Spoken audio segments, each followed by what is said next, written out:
And we are back. I know I'm wearing y'all out tonight, but y'all come on and get in here. Okay, we're talking Love at the Lockup, season 6, episode 6, Brooklyn, Brian, and Bestie. Everybody needs a sweet old auntie. Thank you, subscribers, to my listening and viewing. All the y'all who have been here through the long haul. Shall we get into it? Oh, yes, we shall. It's time for Auntie Advice. It's time for Auntie Advice. Oh, yeah. It's time for Auntie Advice.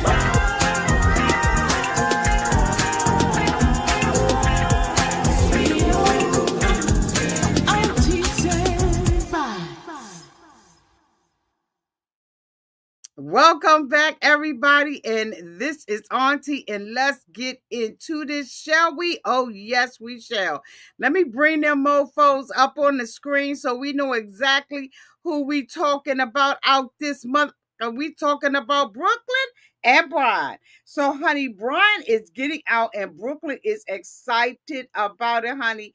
She is like, okay, I'm a little shaken and stirred by it because I don't know whether or not I'm going to drive down there for nothing. And so she drives and she picks her boo up, honey, and she is ready.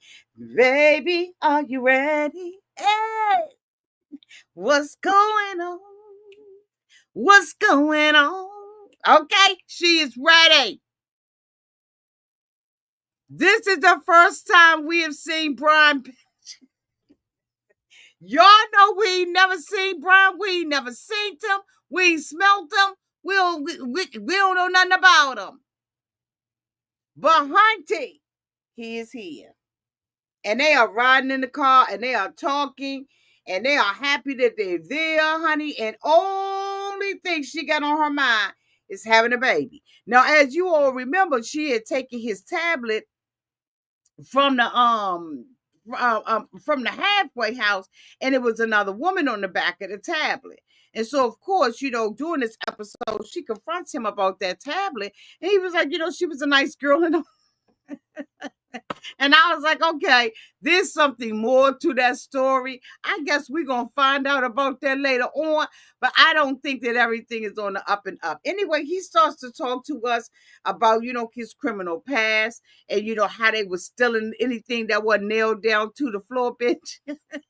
And they ended up going to jail for it. He said that he had met, Brooklyn in school and she had walked, across the street or something, child.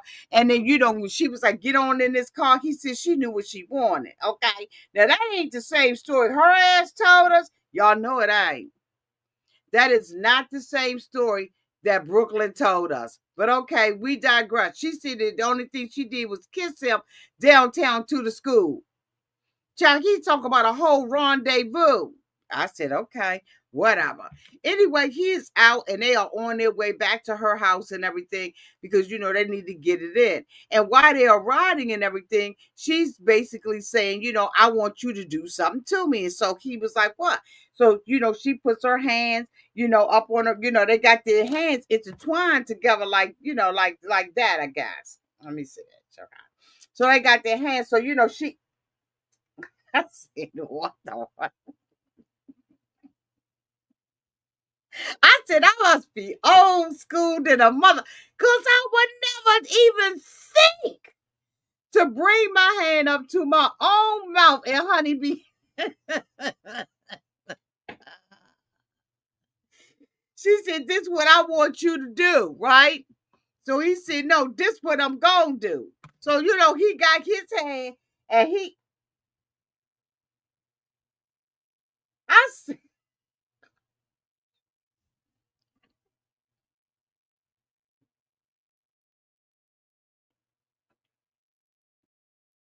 I said, this is a bit too much. They need to put a rating on here, honey. Yeah. But she said, you did it better. So they gets to the house, they sitting in front of the house, and I guess, his biscuit had rose up or whatever. Okay, because she got to laughing. She said, let's go do a house tour. So she goes in and she said, this is where we're going to be sleeping. Bitch, when I saw that closet, I said, you mean to tell me that you didn't care enough about this daggone man to clean up your motherfucking house? I bet you the daggone bed wasn't even made. Why was her closet hangers all jankety, don't match, ain't no rhyme or reason to the bitches? I just was like, wait a minute, what is going on with her house? Why doesn't she care about it? So anyway, she goes through, the little rigmarole and all of that kind of stuff. And they go in the kitchen and she has this little, drink that she's drinking. And she's saying that this drink is going to help her with her fertility, and that he is going to have to be drinking this every day because, they want to have a baby. Now, mind you, I don't know where I've been or where the fuck y'all been, but I'm going to tell you right now, I didn't know she had no little girl.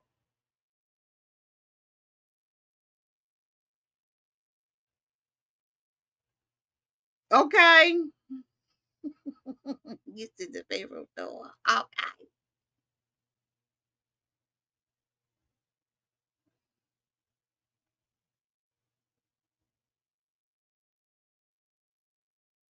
Y'all, I didn't know she had a little girl. What episode did I miss that on?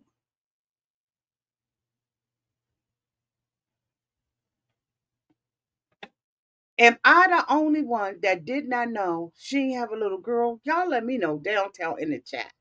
Because I was like, where the did this come from? So he wants to give her a baby, and he's hoping that his tools work on this shed. He's hoping that it do what it do. So the two of them, do what they do and all of that kind of stuff.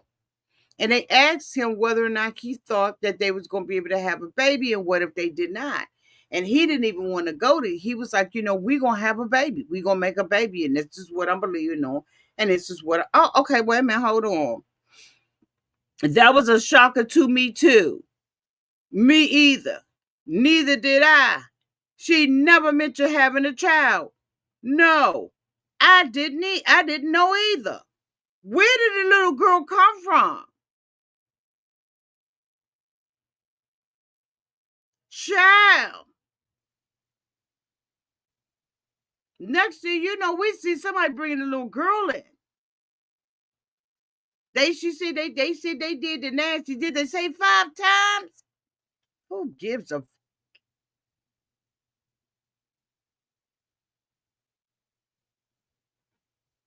Who cares? But honey, next thing you know, we see a little girl come run up in there and was like, "Hey, Bestie, yo." When that little girl came in there and say, "Hey, Bestie," I was floored. Y'all, I almost passed the out. I was like, "Wait a minute, what the?" Then she starts telling us she loved their relationship, that they talk all the time. The little girl jumps up in his arm.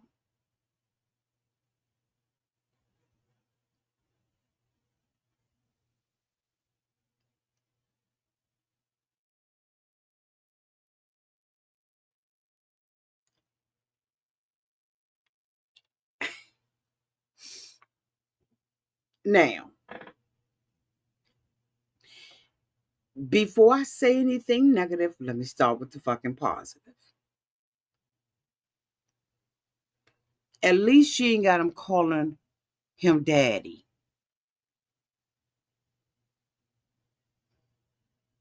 At least she doesn't have that going on downtown at her house.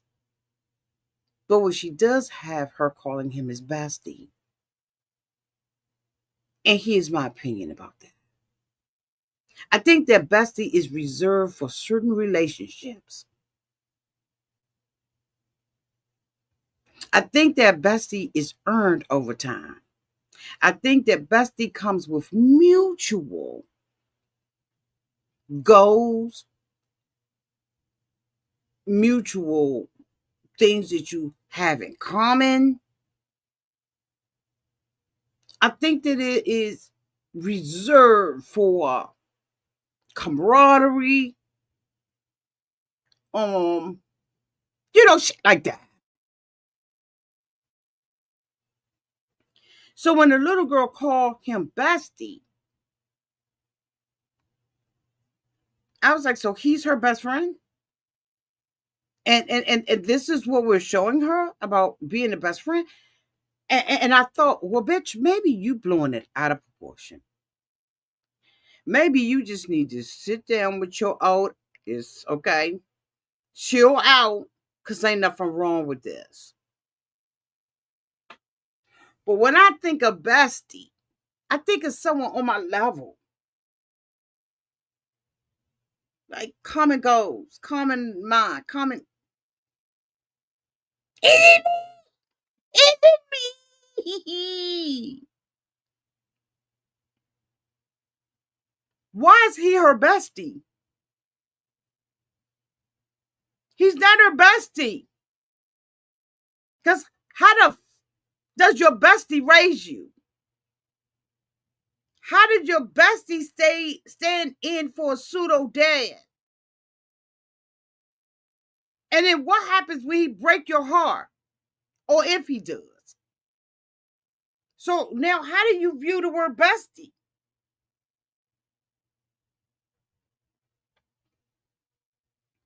And then I thought,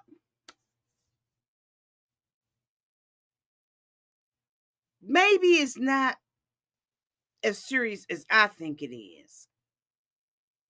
Maybe it's just a word that we throwing around.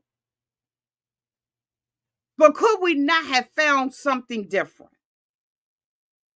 And I'm asking that for a friend. Because for me, I got big issues with that. Hmm. Big issues. I didn't like it at all. I thought it was real fucked up. And I know that people think don't happen until happen. Thank you so much, Miss AB, for the 199 super chat. The way she jumped up on him, I cringed. I did too.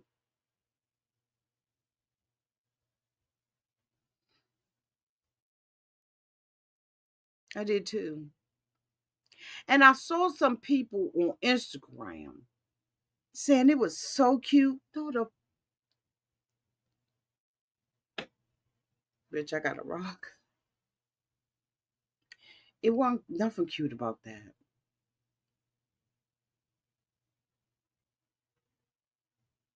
It wasn't nothing cute about it, in my opinion. Thank you, Miss AB, for the 199 super chat. I'm trying to tell. He's not her bestie. He will never be her bestie. They will never have anything in common. They will never be standing on mutual ground. He will always be a father figure to her. And while you say that while I commend her for not making the little girl call him daddy, when she went and had that conversation with him in the room, the lines were there. I don't think that there's anything wrong with Brian. Don't get it twisted. Because I think that when Brian went in the room and the two of them had the conversation with one another, and she was pressing him on what he had did and the crime that he committed, he chose not to go there with her, which I thought was good and mature of him. What I did not fucking feel, in my opinion, is that unless I missed it because I was listening while driving, I thought that what was fucked up about it is that she won't in the room. She's meeting him for the first time. I don't care if she's Skype with him, if she been on a JP. I don't care how she's communicated with him in the past. This is face to face. And I've got to gauge who you are. I knew you in high school, right? I knew you was a criminal, but I don't know who you are. And so I took issue, okay, with how the little girl, first of all, jumped up on him to be that comfortable. Second of all, to feel like as a child that she could ask these questions, and as a mom that the daughter could be alone with him. And I said, you know what, Auntie, use an OB. You don't understand that times have changed. That people are allowing their kids to be around any and everybody. Straight up out to jail.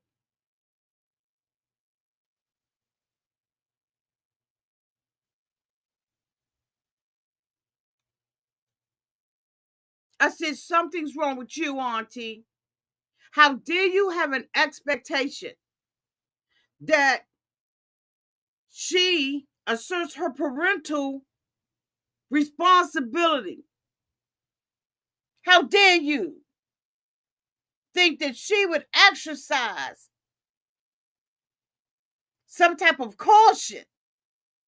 No, caution goes to the wind now, Auntie. So why do you have an expectation that she would sit in a room and have a neutral place where the two of them could talk? Because won't they, was they on the sofa or in a bedroom? Again, maybe I missed this because I was driving.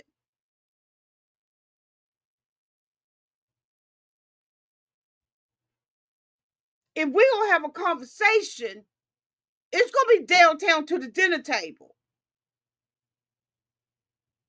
But I thought that they were on the same piece of furniture together. And I said, but Auntie, ain't nothing wrong with that because I guess this is acceptable. So you need to sit your old judgmental some damn way. Sit down somewhere, Auntie. Because you wrong, they right.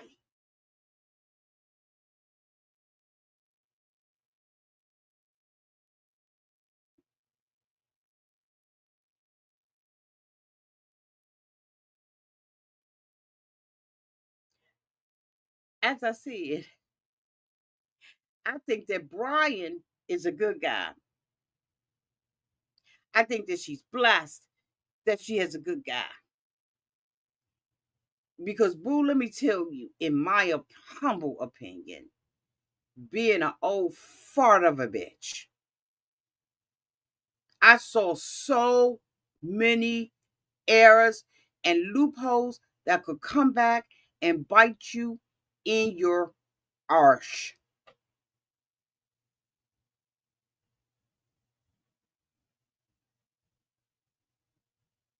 The bedroom, you don't come in it. I don't ever want you to feel comfortable being in a bedroom with Brian. Let me walk the fuck away and come back.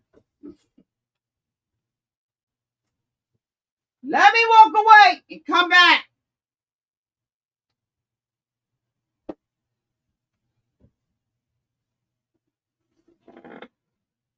We not setting a preference for you to sit on the bed and talk to him. We setting a precedent a precedent for you to stand up in a room and talk to him in the bedroom. And we goddamn sure ain't setting up a precedent for you to be laying on the bed across from him talking. Matter of fact, if he's laying anywhere, I don't care if he's laying in the living room. Mhm. You ain't nowhere around. You get your little ass up. And then I will be having a serious conversation with Brian. In the event that you need to talk to my baby about anything, her room is off limits. And our room is off limits. You sit your ass on a sofa while she's on another chair. You don't even share sofas with her. Now, I know I'm wrong. I know there's going to be people who want to chew me up in the comment section. You do what you do while I do what I do. Now, if you think that that is appropriate, put it down in the comment section. I ain't gonna drag you, but I can tell you what, I kept my baby safe. Wasn't none of that going on.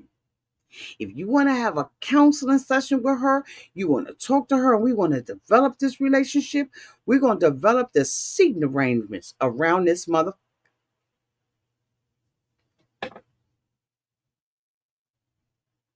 And you're not her bestie, because a bestie can't tell you what to do.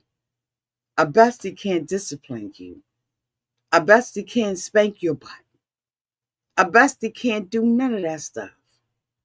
But a daddy can. So what role has Brooklyn established that Brian's going to play in this little girl's life? You so worried about a bitch on the back of a tablet.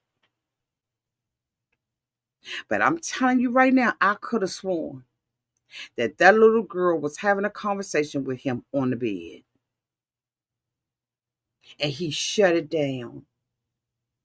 But suppose he didn't.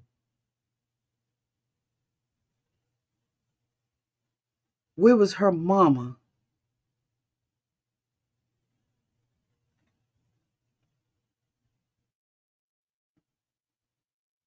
See, people always think because they're, y'all, I'm going to say this and I'm going to get them out of here, but I'm going to say it.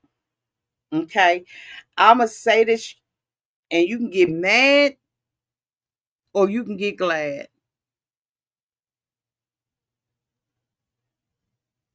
It don't make me no difference. I'm saying it. People think because their children can articulate at their grade level, people think because they're smart and they're getting A's in class that they can handle adult situation and adult matters. They can't. They fucking kids. And I don't care how well and how sweet she is and how intelligent it looks for her age. She's not fucking 27. He is. And the things that he can say and do and manipulate her in at her young, fresh, fragile age. These mamas think, oh, my baby is so smart. Oh, my baby's so intelligent. Oh, my baby would talk to me. Oh, my baby would let me know. Oh, I would see signs. And I'm not saying that this is Brooklyn and Brian. I'm saying, bitch, you better put some safeguards in place. Ain't nothing, in my opinion, cute about that conversation. Wasn't nothing cute from when she came through the door.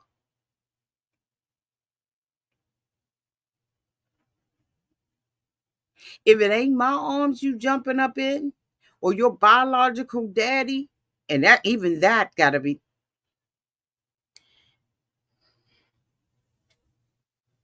even you gotta watch some of them.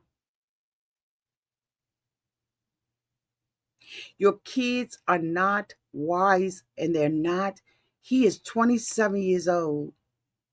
She's a little girl. And I don't care how smart you think she is and how well she can articulate and how well she can think. She cannot think past a 27-year-old man with the wrong intentions. Stop doing this. Oh, my daughter's smart. She would tell you, don't know what the fuck they will tell you and what they will hide. You don't know what has been said to them because, bitch, you ain't around. You worrying about a party.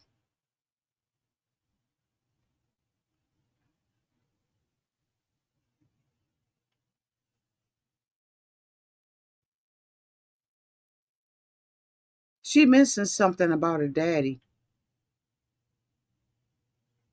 I hope he saw this.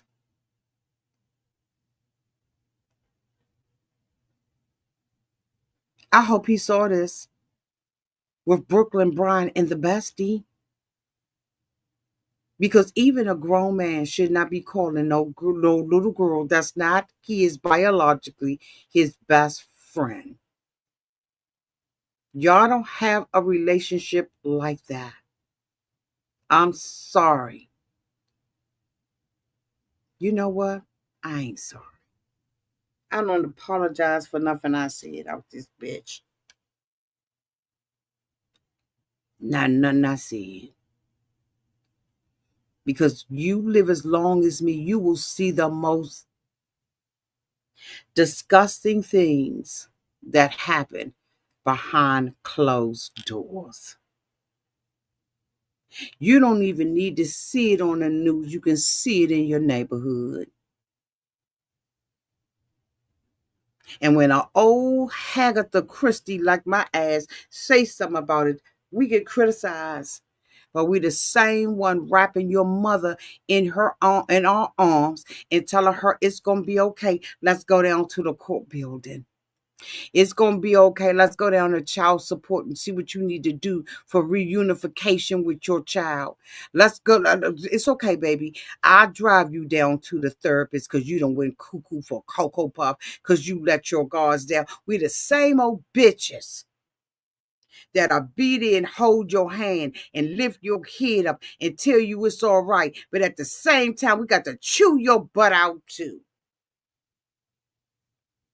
So I ain't sorry for nothing I said. Because if you done lived as long as I have, and some people ain't even got to live as long as I have, but I'm just saying, if you have lived as long as I have, you know how many hands you've held? You know how many heads you've had to lift up out this mother?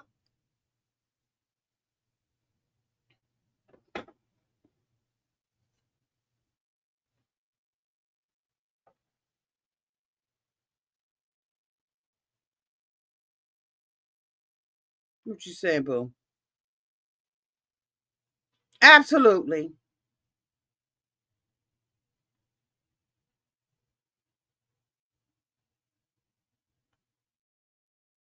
Get it together, women.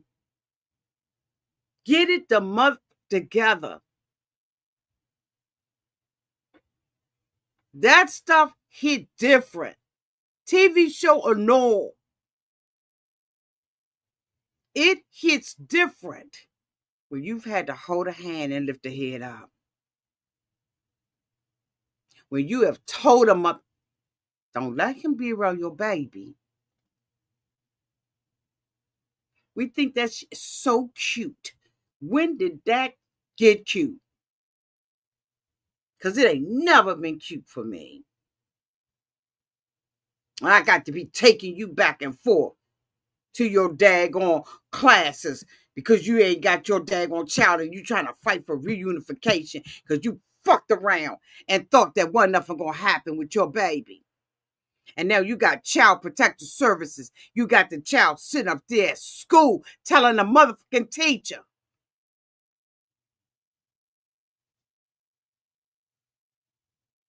The teacher got to tell you. And it ain't just girls, it's boys too. Because I don't know why we thought that people wouldn't touch our boys. Bestie?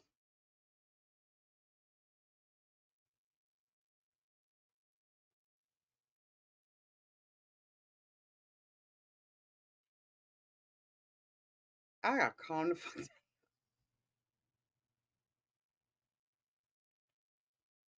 This was disgusting to me. Mm-hmm. Mm-hmm. Yeah. It pissed me off. I pray that he continues to be a good man. I pray that he continues to, you know, bitch.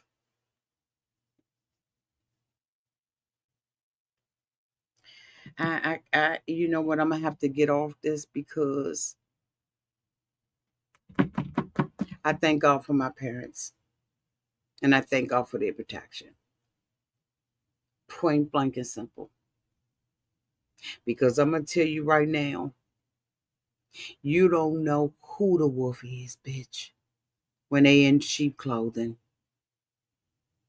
And to this day, there's some things that have tried that people have tried and couldn't do it because of my parents. I never was put in a position for them to be successful. Watch your kids. In Brooklyn, you keep a nasty motherfucking house. Clean that bitch up. Fix the closet door and all them hangers. Straighten that up. You left up out your house without even locking the door. Get it together. Get it together. All right, y'all. I'm out of here. Y'all, thank you so much. I'm going to take me a quick little break, and then we'll be back, and we'll be talking about Julius, Alexis, and Ashley. Thank y'all so much for being here. Thank you so much, Miss AB, for the super chat. Y'all let me know what y'all think about this downtown in the comment section. And don't be afraid to challenge me if you feel like what I said is wrong, because that's why we have a live, and that's why YouTube got a comment section. Love y'all. Bye.